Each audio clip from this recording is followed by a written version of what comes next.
Sige, start na ulit tayo. Kundi na lang to.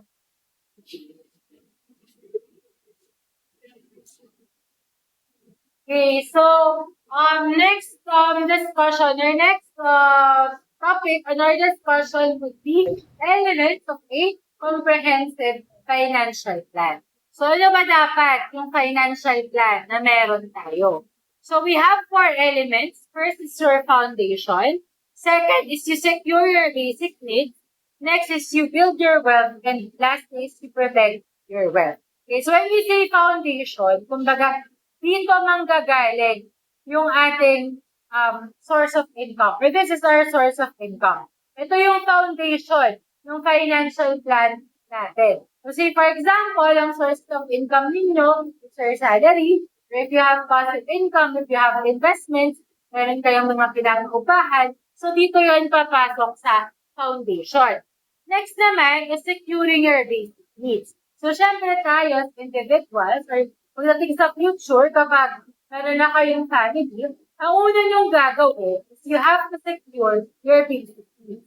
Ano ba yung basic needs natin? Nga, food, clothing, shelter, diba? Yun yung una nyong gagawin. You secure your basic needs. And after you have secured your basic needs, you build your wealth. No? Ano example ng building your wealth? Mag-invest ka. Mag-invest ka sa mga bonds, stocks, mag-invest ka sa property, you build your wealth, no? Then lastly is kailangan i-protect mo yung wealth na meron ka. So how do you protect your wealth? Sige nga, paano natin ipoprotect yung wealth? Savings, it's part of your wealth. It's part of, yung savings mo is part of your wealth. Pero ano yung way para ma-protect natin yung wealth? Starts with letter I.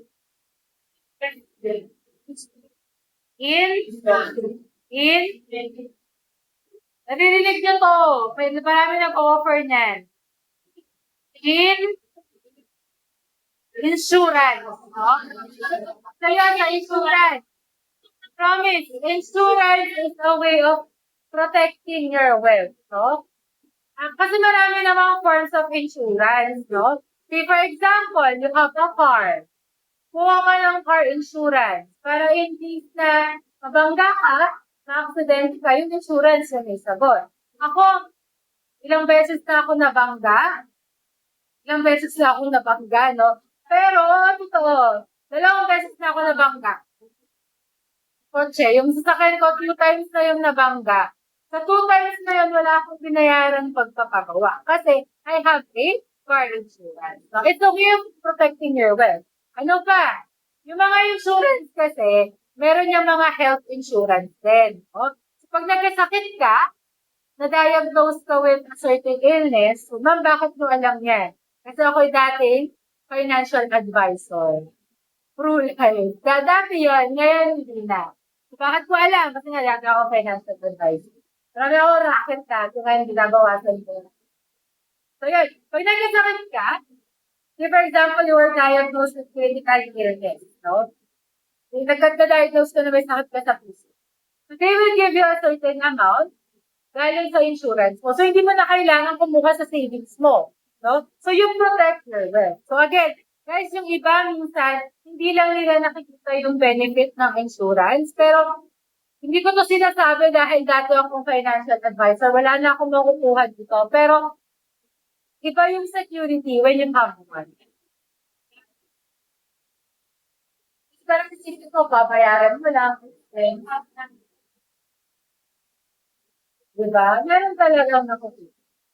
So, meron talaga naka-insure mo. Medyo mabigat lang siya talaga, lalo na kapag nagsa-start ka. Pero kapag medyo tumagal ka na ng board, or kahit nga yung iba, ang ginugol talaga is pagka-start mag-work, ma-insure na naman. Kasi nga malaki yung hindi lang naman siya insurance. Meron din yung part ng investment. Galing na kay Ate Christina no, very talaga. Oo. May investment. Yung parang thinking kasi nung iba, pag insurance, is yung lumang concept ng insurance na makukuha mo sa pag namatay ka lang. Ngayon kasi meron tayong matinatawag na TUL, merong investment portion doon. So, ayun, ako, sana pag nag-graduate na kayo, pag kumita kayo, as much as possible, you try na magkuha kayo ng insurance. It's very helpful.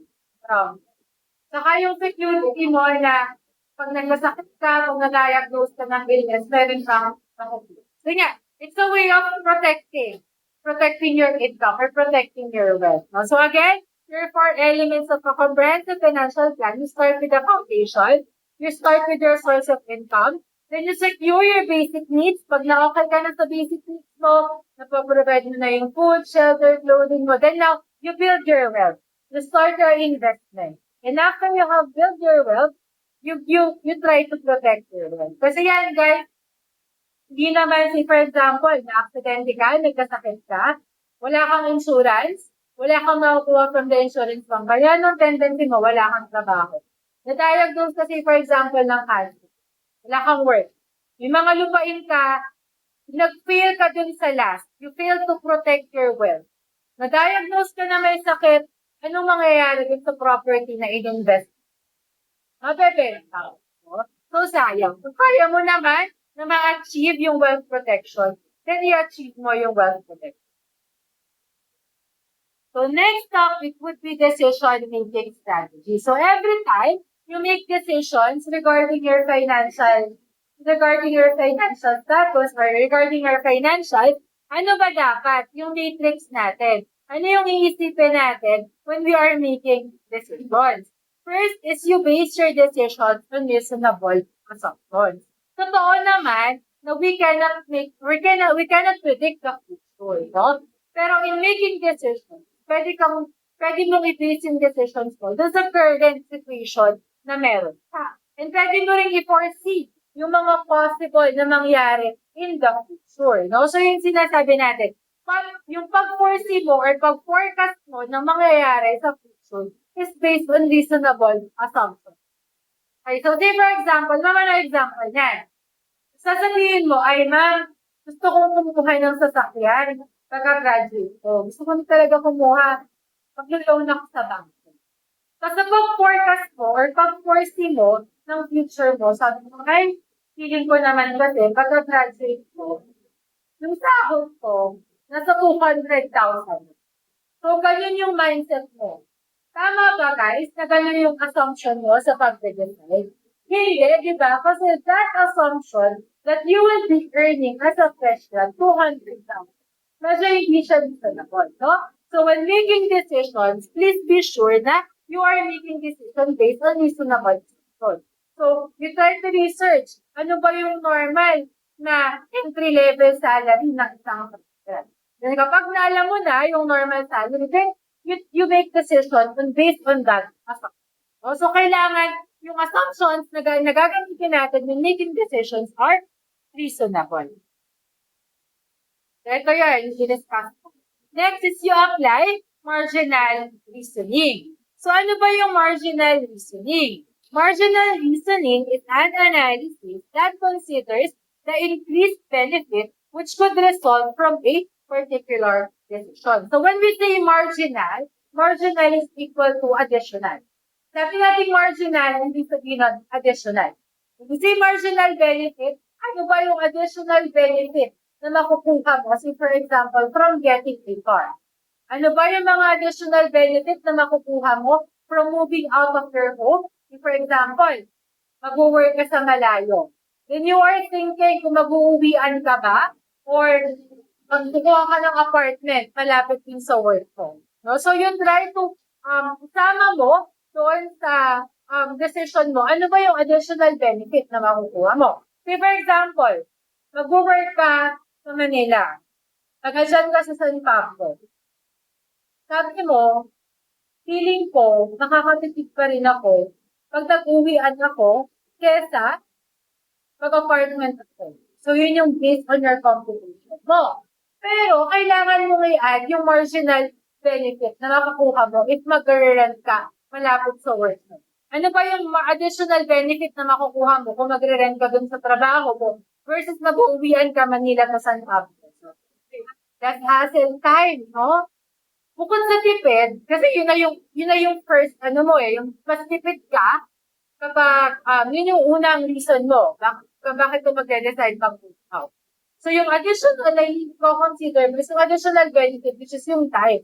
So, yung pagod mo na magbiyahe uwian versus yung nandun ka lang na pagdating mo sa bahay, makakapit. So, when making decisions, una, dapat based on reasonable assumption. Second, you consider additional benefits that you'll be getting from the decision na gagawin mo. Next, consider opportunity cost. So, ano ba yung opportunity cost? Opportunity cost is a measure of what you have to give up in order to take a particular action.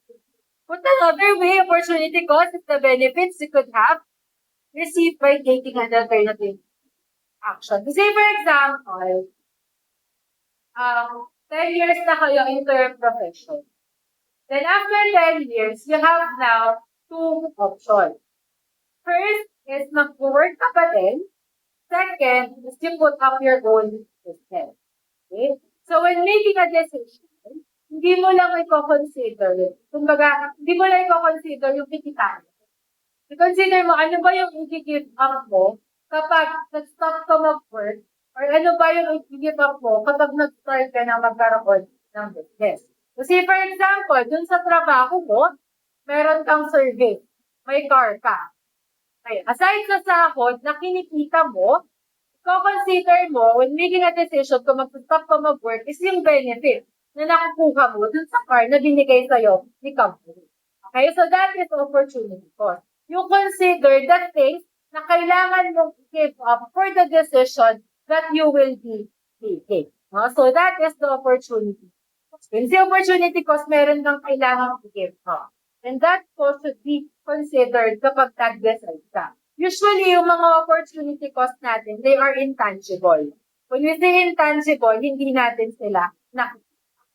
So, akala natin, wala tayong benefit from those items, pero eventually, this opportunity cost, meron tayong nakukuha benefit from them. So, again, when making a decision, hindi lang dapat yung upfront naman. Ganun kasi naman, for example, mag-decide ka kung mag-work at mag-business ka. Hindi lang yung upfront nakikitain mo yung i-consider mo. You also have to consider what are the other things that you have to give up. Lalo na kapag sociable person ka, kapag gusto mo, yung na-enjoy mo makipag-socialize mo, that is an example of an opportunity. Kasi, i-give up mo yun just to have your own. So again, hindi lang yung upfront, yung profit yung titingnan. You consider everything that you have to give up when making a choice. Next is using sensitivity analysis. So ano ba yung sensitivity analysis? So a sensitivity analysis is a technique to determine how different values of an independent variable will impact a particular dependent variable upon under a given set of assumptions. When we say sensitivity analysis, meron kayo kasi pino-foresee na pag nag-decide tayo sa isang bagay, ito yung ginugol natin. Pag sinabi natin na mag-sensitivity analysis tayo, what if, when we say sensitivity, it is a what-if analysis. So what if, say for example, lumipat ka ng bahay.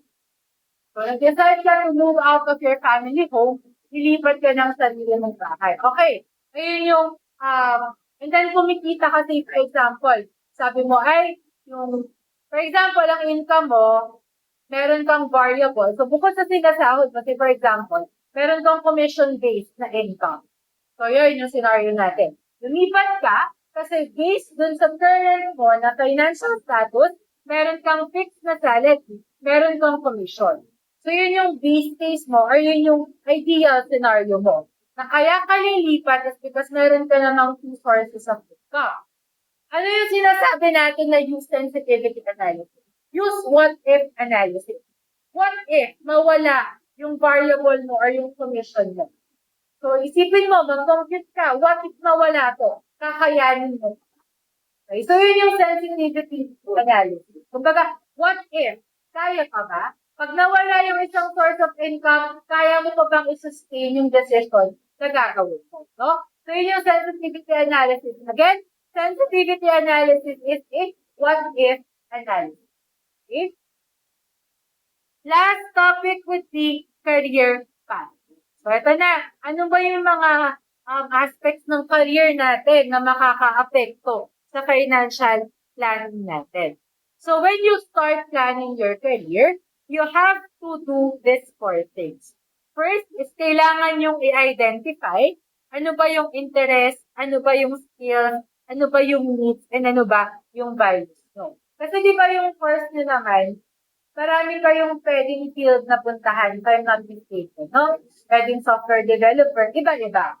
So the first thing that you have to identify is saan doon kayo nag-fit. Yung skills nyo, which among those career paths kayo nag-fit. No? So yun yung una nyong gagawin. You identify your interest, you identify your skills, you identify your needs and your values. Next is you set a specific long-term and short-term career goals. So ako, to be honest, I'm into my 6th year of working, pero I've been to 5 companies already. I will be transferring sa Monday to a different company. So, isipin ninyo, no? For 6 years, si ma'am naka-anim na lipat na. No? Pero, yun yung short term ko. Ang naging path ko kasi, parang medyo kapag bata ka kasi, sa umpisa talaga, hindi mo alam anong gusto mong gawin. No? Darating kayo sa point na yun, hindi mo alam anong gusto mong gawin. So, parang ako, ang naging way ko is habang bata ako, in-identify ko anong career path yung gusto ko. So, yung ginawa ko, it's not applicable to everyone. No? Yun ako. So, ginawa ko, kasi nga hindi ako sure, I tried many career opportunities. And then ngayon, so yun yung short-term goal ko. Na dapat within 5 years, alam ko na saan ako fit, saan yung gusto ko. And ngayon, nandun na ako sa long-term career goal ko. Na gusto ko dito, sure na ako, ito yung gusto kong gawin, na ngayon, ang goal ko na is my career progression. Gusto ko tumaas na ako dun sa corporate ladder. Okay, so yun yung gagawin nyo. After you have identified your skills, you set your short-term goals. Within 5 years, ano ba yung goal nyo? And then after that 5 years, ano na yung long-term goal? Again, yung ginawa ko might not be applicable for everyone, but that worked for me. No? Nag-work siya sa akin, and then identify ko naman kung anong gusto. So, yun. Yun na. Example lang na your career short-term goals might be different from your long. So, yung naging short-term ko, I've been jumping up from one company to another. And then yung long-term goal ko na, ngayon, ang goal ko is to stay and to progress dun sa corporate ladder. So again, that is your short-term and your long-term career goals. Third is you develop and implement your action plan to achieve your goals. So again, ang goal ko, ang long-term goal ko ngayon is to go up the corporate ladder. Ibig sabihin, tumaas yung rank. So ano yung magiging action plan ko? So syempre, I have to work hard dun sa ginagawa ko. I have to perform. And syempre, unang-una, kailangan ko mag-stay doon sa company, no? So after you have identified your goal, you develop an action plan. Ano bang gagawin ko para ma-achieve yung goal ko? And then lastly, kapag na-implement nyo na yung action plan ninyo, you review, no? Tama ba? O ito ba yung ina-expect kong result versus dun sa plinan ko? So this is your career planning. So syempre, una nga, you have to identify saan kayo mag-fit, no? So your action plan, syempre, will depend on your current job situation. So kung unemployed ka, anong action plan mo? Mag-apply, maghanap ng, grabe, unemployed, walang action plan. Hala. Siyempre, pag unemployed ka, ang action plan mo, unang-una ay maghanap ng trabaho. Diba? Tapos pag nandun ka na sa trabaho mo, for example, na-realize, ano ba yung career path na pwede sa developer, ano ba? Web developer, data analyst. Kasi for example, una yung naging work, data analyst, no? Siyempre, pag first job, ang hirap naman maging choosy. Then, pagdating nyo dun sa job nyo, sabi nyo, ay, feeling ko, Hindi ako pang data analyst. Parang feeling ko pang web developer ako. So, ano magiging action plan nyo? Ano? Ano ba? Pipilitin. O, pwede, depende naman sa tao, no? So, kung siya, feeling niya, okay lang naman siya na mag-stay as data analyst. Kahit feeling niya, yung calling niya, hindi for pang data analyst, okay lang. Pero yung iba, anong pwede yung action plan? Naglilipat. So, depende sa tao. No? So, depende sa inyo yun. Next, kailangan nyo consider how much earning potential affects career choice. Bakit? Guys, kasi there are certain industries or there are certain jobs na pag kinompare mo, or there are certain companies talaga na kapag kinompare mo yung sweldo, malayo from other companies. Pero, magtataka ka, why there are people na nag-stay dun sa company? There are possible reasons. First, okay yung management, okay yung people na kasama nila. Pero there are certain people na aalis at aalis dun sa company na hindi nag-offer ng malaking salary. No? Merong aalis, merong mag-stay. Bakit? Kasi kinoconsider nila na importante pa sa kanila yung income na makukuha nila. Meron kasing iba na okay lang kahit yung income ko hindi ganun kalaki. Mas nag-enjoy ako dito. Meron kasing ganun ka. No? So, depende. So, when planning your career, i-identify nyo na kayo ba you are driven by money or hindi. Kung driven kayo by money, it's okay. Kasi ako, the reason why I am leaving is because I am driven by money, to be honest. No? Kaya ako umaalis kasi talaga because I'm driven by money. Meron akong mga office mates doon sa mga una kong trabaho, nandun pa sila hanggang ngayon. Pag kinompare mo yung salary, very far, ang layo. Pero bakit sila nandoon? Kasi, yun yung career choice na gusto nila. Doon sila nag-enjoy. Pero, kailangan mo i-consider, kahit na you're driven by money, kailangan mo i-consider, are you enjoying yung ginagawa mo? So again, kahit money-driven ka, you have to enjoy what you're doing. No? But kung piliin man na mag-stay ka dun sa low-paying company because you enjoy, it's okay. Decision mo yon. Kung money-driven ka and you choose to go away of that company, okay lang. No? It's your career. Kayo ang magde-decide ng career.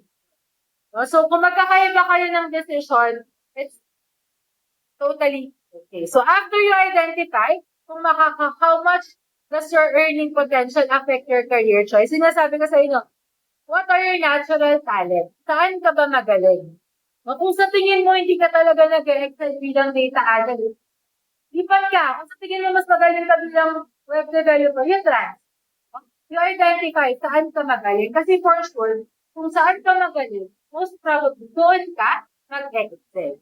Next, what's your work style? Pagdating nyo kasi sa corporate world, no, there are certain managers na ima-micromanage kayo or babantayan lahat ng kilos niyo. And there are certain managers or there are certain companies na output you. Meron akong kakilala na every afternoon, kailangan nilang i-log in lahat ng ginawa nila on an hourly basis. Then meron na dun sa work ko, wala silang pakialam kahit anong gawin ko within the day, basta ma-deliver ko yung output ko. So, depende yun sa inyo. If you are comfortable na you are being monitored hourly, okay lang. Ako hindi ako comfortable na gano'n. Gusto ko hawak ko yung oras ko. Mas nagde-deliver ako. So, dito ako sa company. So, depende. Ano yung work style niyo? So, kung sa tingin nyo hindi nag-work, yung management style and yung work style na meron kayo, you can transfer. No? Again, it's your career.